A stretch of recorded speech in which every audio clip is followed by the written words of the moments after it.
Hi viewers, today we will be discussing about the approaches influenced organizational behavior. The approaches that influenced organizational behavior are human resource approach, contingency approach, systems approach, productivity approach, and interactionalism. Now, let's see what is human resource approach. This approach recognizes the fact that the people are the central resource in any organization and they should be developed. People are the central resource in organization. There is no doubt about it. And they should be developed towards higher levels of competency, creativity, and fulfillment. People thus developed will contribute to the success of the organization. Human resource അപ്രോച്ചിൻ്റെ പ്രത്യേകത എന്താണെന്ന് വെച്ചാൽ അത് importance കൊടുക്കുന്നൊരു കാര്യമുണ്ട്. Human resource approach importance കൊടുക്കുന്നൊരു കാര്യമുണ്ട്. എന്താണത്? People are the central resources in any organisation. ഒരു ഓർഗനൈസേഷനിൽ വർക്ക് ചെയ്യുന്ന ആൾക്കാരാണ് അതിൻ്റെ ഏറ്റവും പ്രധാനപ്പെട്ട ഘടകം. ആ ഓർഗനൈസേഷനിലെ എംപ്ലോയീസിനെ, അവിടെ ജോലി ചെയ്യുന്ന ആൾക്കാരെ ഡെവലപ്പ് ചെയ്യണം. അവരുടെ കോമ്പീറ്റൻസി, അവരുടെ ക്രിയേറ്റിവിറ്റി, അങ്ങനെ അവരുടെ കഴിവിൻ്റെ പരമാവധി പ്രയോജനപ്പെടുത്തി ഒരു ഫുൾഫിൽമെൻറ്റിൽ എത്തിക്കണം. അപ്പോൾ ആ രീതിയിൽ ആൾക്കാരെ ഡെവലപ്പ് ചെയ്തെങ്കിൽ മാത്രമേ അവർ ഓർഗനൈസേഷൻ്റെ സക്സസ്സിന് വേണ്ടിയിട്ട് ഒരു കോൺട്രിബ്യൂഷൻ നടത്തിയുള്ളൂ. അല്ലെങ്കിൽ ഓർഗനൈസേഷൻ്റെ സക്സസ്സിന് പീപ്പിൾ കാരണമാകുകയുള്ളൂ. അപ്പോൾ അതാണ് ഹ്യൂമൻ റിസോഴ്സ് അപ്രോച്ച് പറയുന്നത്. എന്താണ് ഹ്യൂമൻ റിസോഴ്സ് അപ്രോച്ച് പറയുന്നത്? People are the central resource in any organisation. ഒരു ഓർഗനൈസേഷൻ ജോലി ചെയ്യുന്ന ആൾക്കാരാണ് ഏറ്റവും പ്രധാനം. And they should be developed. അവരെ പല ട്രെയിനിങ് ഒക്കെ കൊടുത്ത് അവരെ ഡെവലപ്പ് ചെയ്യണം. Then people developed will contribute to the success of the organisation. അങ്ങനെ ട്രെയിനിങ് ഒക്കെ കൊടുത്ത് ഡെവലപ്ഡ് ആയിട്ടുള്ള ആൾക്കാർ തീർച്ചയായിട്ടും ഓർഗനൈസേഷൻ്റെ സക്സസ്സിന് കാരണമാകും. Then the human resource approach is also called the supportive approach, in the sense that the manager's role changes from control of employees into active support into their growth and performance. The supportive approach contrasts with the traditional management approach. The supportive approach is entirely different from that of traditional management approach. In the traditional approach, managers decide what employees should do and closely monitor their performance. In the human resource approach, the role of managers changes from structuring and controlling it to supporting role. ഇനി human resource അപ്രോച്ചിനെ നമ്മൾ supportive approach എന്നും പറയാറുണ്ട്. ഏതർത്ഥത്തിലാണ് supportive approach എന്ന് പറയുന്നത്? Traditional management അപ്രോച്ചിൽ മാനേജേഴ്സിൻ്റെ ജോലി എന്ന് പറയുന്നത് എംപ്ലോയീസിൻ്റെ performance monitor ചെയ്യുക എന്നുള്ളതാണ്. അവർ ജോലി ചെയ്യുന്നുണ്ടോ എന്നിങ്ങനെ വാച്ച് ചെയ്യുക. പക്ഷേ ഹ്യൂമൻ റിസോഴ്സ് അപ്രോച്ചിൽ അങ്ങനെയല്ല. മാനേജേഴ്സ് റോളെന്ന് പറയുന്നത് കൺട്രോൾ ചെയ്യുന്നതിൽ നിന്നും എംപ്ലോയീസിനെ സപ്പോർട്ട് ചെയ്യുന്നതിലേക്ക് മാറിയിരിക്കുകയാണ്. അങ്ങനെ സപ്പോർട്ട് ചെയ്തെങ്കിൽ മാത്രമേ എംപ്ലോയീസിൻ്റെ ഗ്രോത്തും പെർഫോമൻസും അവിടെ ഇമ്പ്രൂവ് ചെയ്യുകയുള്ളൂ.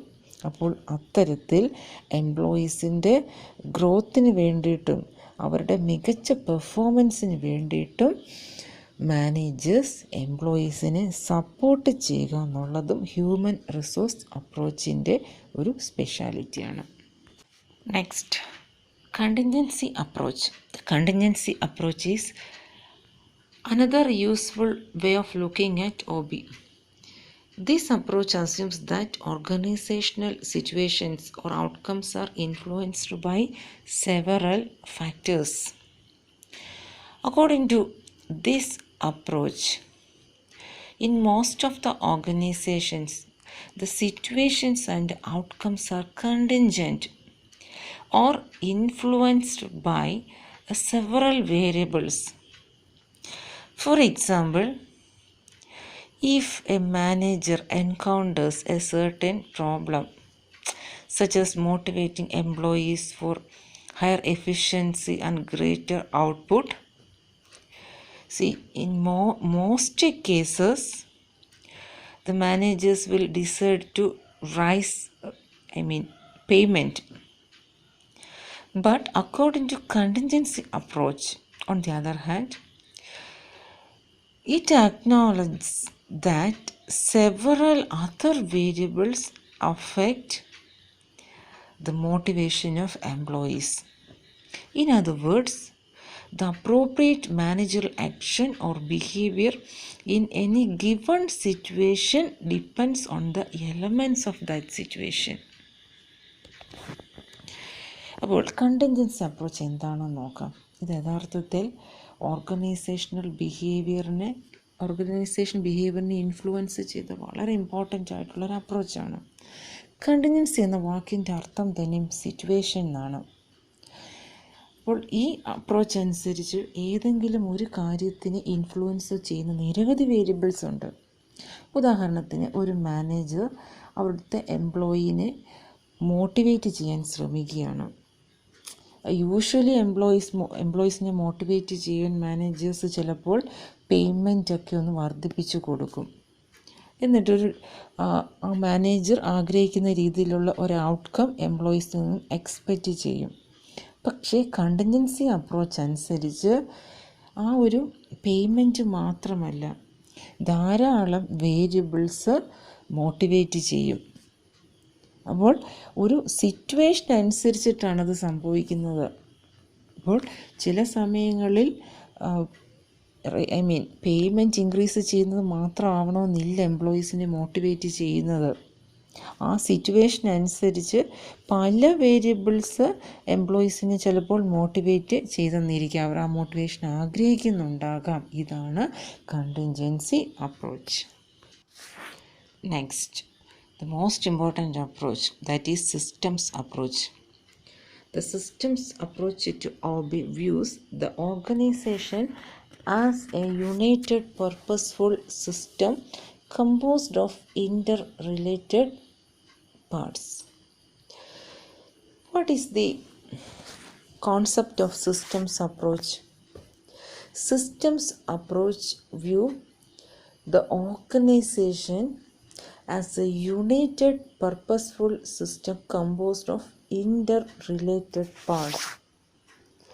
What do you mean by this interrelated parts? According to this approach, an organizational system receives inputs from its environment. Environment means material, human, financial, and informational. The organization converts these inputs into outputs. What are these outputs? Products, service, employee behavior, profit, additional information, and supplies these into the environment. Again, the system then receives feedback from the environment regarding output system. Managers should not become passive viewers of organizational systems. Here, the A key function of manager is that he should the part of all activities. Managers need to work with the people and allocate resources to carry out tasks within environment of change. നമുക്കിനി systems approach എന്താണെന്ന് നോക്കാം. Systems approach ഒരു ഓർഗനൈസേഷനെ മൊത്തത്തിൽ കാണുന്നതാണ്. നമുക്കറിയാമല്ലോ, organisation എന്ന് പറഞ്ഞാൽ പല ഫങ്ഷണൽ ഏരിയാസ് ചേരുന്നതാണ്. പക്ഷേ സിസ്റ്റംസ് അപ്രോച്ചിൽ വിശ്വസിക്കുന്ന ഒരു ഓർഗനൈസേഷൻ അതിനെ എല്ലാം അതിൻ്റെ ടോട്ടാലിറ്റിയിൽ ഒരുമിച്ചാണ് കാണുന്നത്. ഓർഗനൈസേഷൻ എന്ന് പറഞ്ഞാൽ മാർക്കറ്റിംഗ്, പ്രൊഡക്ഷൻ, HRM അങ്ങനെ വേറെ വേറെ കാണുന്നില്ല. ഇതെല്ലാം കൂടെ ചേരുന്നതാണ് ഓർഗനൈസേഷൻ എന്നതാണ് സിസ്റ്റംസ് അപ്രോച്ച്. അതുപോലെ ഈ സിസ്റ്റംസ് അപ്രോച്ച് അനുസരിച്ച് ധാരാളം ഇൻപുട്സ് എൻവയോൺമെൻറ്റിൽ നിന്നും റിസീവ് ചെയ്യുന്നു. എന്തെല്ലാം ഉണ്ടത്? Material, human resource, financial, information, ഇങ്ങനെ പല ഇൻപുട്സ്. ഇതിന് എല്ലാം ഉപയോഗിച്ച് ഔട്ട്പുട്ട് ക്രിയേറ്റ് ചെയ്യുന്നു. എന്താണ് output? Product, service, employee behaviour, അതൊരു ഔട്ട്പുട്ടാണ്. Then profit, then additional information, ഇതെല്ലാം ഫോം ചെയ്തിട്ട് ക്രിയേറ്റ് ചെയ്തിട്ട് ഇത് വീണ്ടും എൻവയോൺമെൻറ്റിലേക്ക് തന്നെ സപ്ലൈ ചെയ്യുന്നു. ദെൻ ആ എൻവയോൺമെൻറ്റ് അത് റിസീവ് ചെയ്തതിന് ശേഷം അവിടെ നിന്നുള്ള ഫീഡ്ബാക്ക് വീണ്ടും ഓർഗനൈസേഷൻ റിസീവ് ചെയ്യുകയാണ്. അപ്പോൾ ഇത്തരത്തിൽ പ്രവർത്തിക്കുന്ന ഒരു സിസ്റ്റത്തിനെയാണ് സിസ്റ്റംസ് അപ്രോച്ച് എന്ന് പറയുന്നത്. ഇവിടെ മാനേജർ കാഴ്ചക്കാരല്ല. മാനേജറും എംപ്ലോയീസിനോടൊപ്പം വർക്ക് ചെയ്യും. എംപ്ലോയീസിനോടൊപ്പം വർക്ക് ചെയ്യും. ആ ഓർഗനൈസേഷൻ്റെ റിസോഴ്സസ് ആ എൻവയോൺമെൻറ്റിൻ്റെ മാറ്റത്തിനനുസരിച്ച് ഉപയോഗിക്കാൻ വേണ്ടിയിട്ട് അലോക്കേറ്റ് ചെയ്യും. റിസോഴ്സസ് എംപ്ലോയീസിന് കൊടുത്തെങ്കിൽ മാത്രമല്ലേ എൻവയോൺമെൻറ്റൽ ചേഞ്ചസിനനുസരിച്ചിട്ട് അവർക്ക് വർക്ക് ചെയ്യാൻ സാധിക്കുകയുള്ളൂ. അപ്പോൾ ഇതൊക്കെ പ്രൊവൈഡ് ചെയ്യുക എന്നുള്ളതും മാനേജേഴ്സിൻ്റെ ഉത്തരവാദിത്വമാണ്. ഇതാണ് സിസ്റ്റംസ് അപ്രോച്ചിൻ്റെ പ്രത്യേകത. ഇതും ഓർഗനൈസേഷണൽ ബിഹേവിയറിനെ വളരെയധികം ഇൻഫ്ലുവൻസ് ചെയ്ത ഒരു അപ്രോച്ചാണ്. Next, productivity approach. Productivity is a measure of an organization's effectiveness. It also reveals the manager's efficiency in optimizing resource utilization. What is productivity?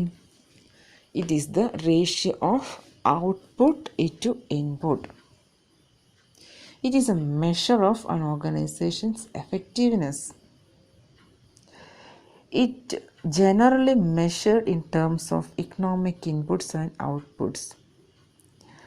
But OB gives importance to human and social inputs and outputs. It also reveals the manager's efficiency in optimizing resource utilization. The higher the numerical value of this ratio, the greater the efficiency. നമുക്ക് productivity approach എന്താണെന്ന് നോക്കാം.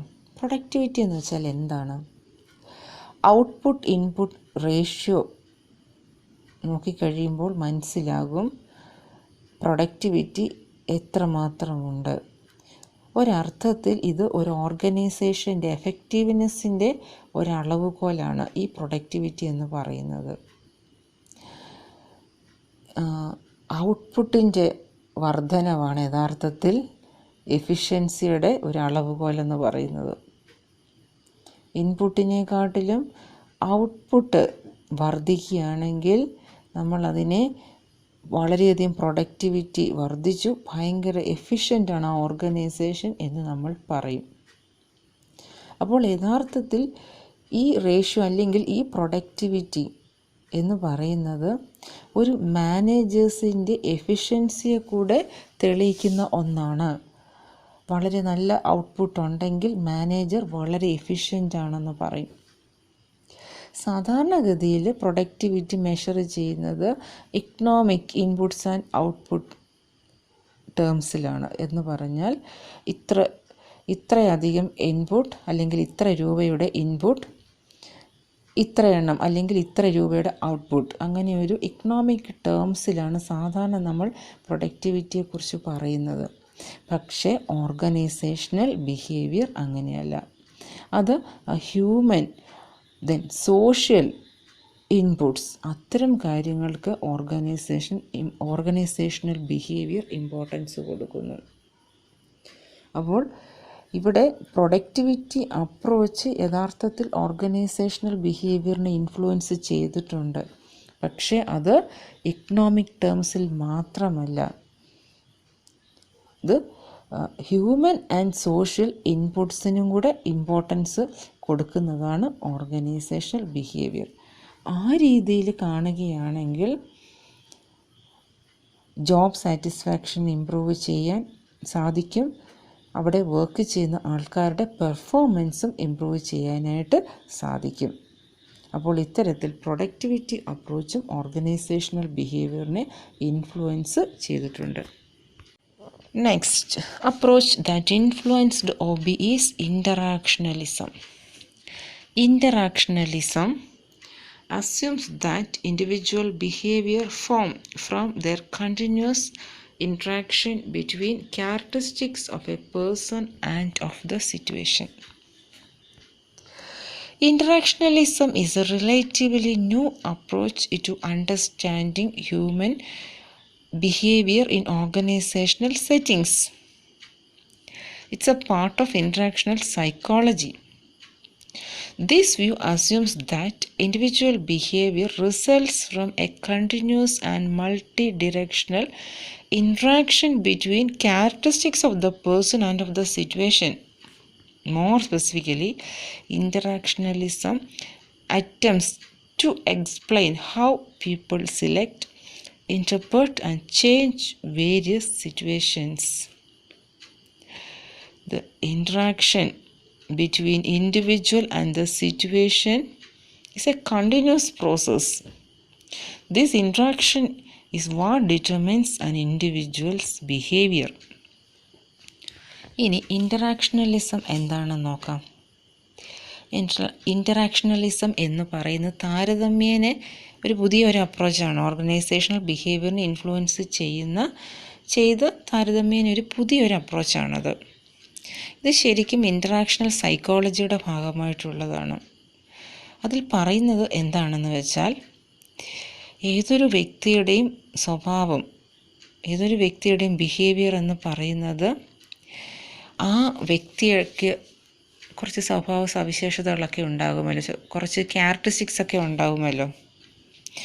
അതും ആ വ്യക്തിയുടെ സിറ്റുവേഷനുമായിട്ടുള്ള ഇൻ്ററാക്ഷനിൽ നിന്നുമാണ് ഒരു വ്യക്തി behave ചെയ്യുന്നത്. Is it clear? അതായത് ഒരു വ്യക്തിയുടെ ബിഹേവിയർ എന്ന് പറയുന്നത് ആ വ്യക്തിക്ക് ചില ക്യാരക്ടറിസ്റ്റിക്സ് കാണാം, വ്യക്തിക്ക് ചില സ്വഭാവ സവിശേഷതകൾ കാണും. ആ സവിശേഷതകളോട് കൂടെ അയാൾ എങ്ങനെയാണ് ഒരു സിറ്റുവേഷനിൽ റിയാക്റ്റ് ചെയ്യുന്നത്, അതിനെയാണ് ഇൻ്ററാക്ഷണലിസം എന്ന് പറയുന്നത്.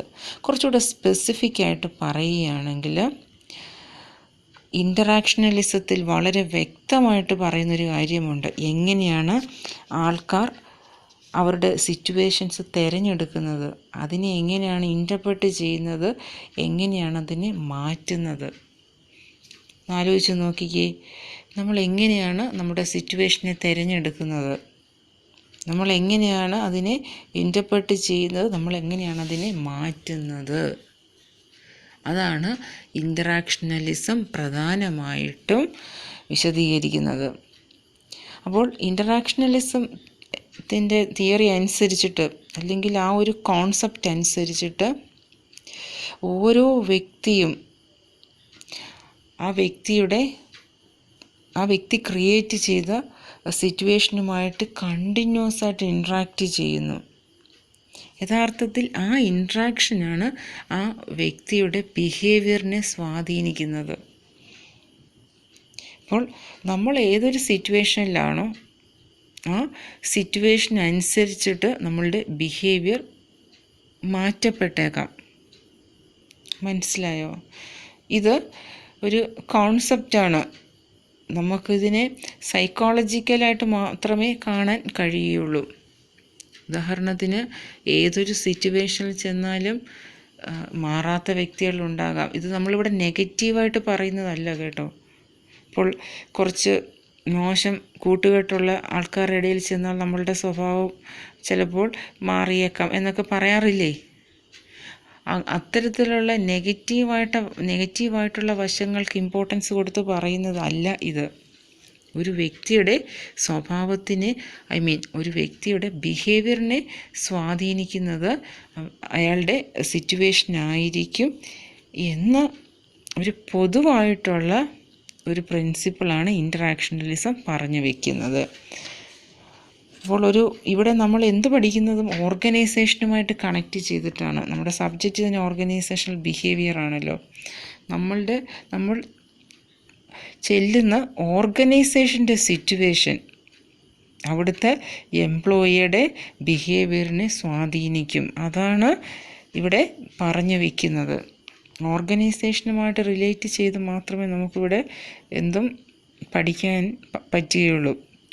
അപ്പോൾ ഒരു ഓർഗനൈസേഷൻ്റെ സിറ്റുവേഷനിലേക്ക് ഒരു വ്യക്തി ആ വ്യക്തിയുടെ ചില സ്വഭാവ സവിശേഷതകളുമായിട്ട് വരികയാണ്.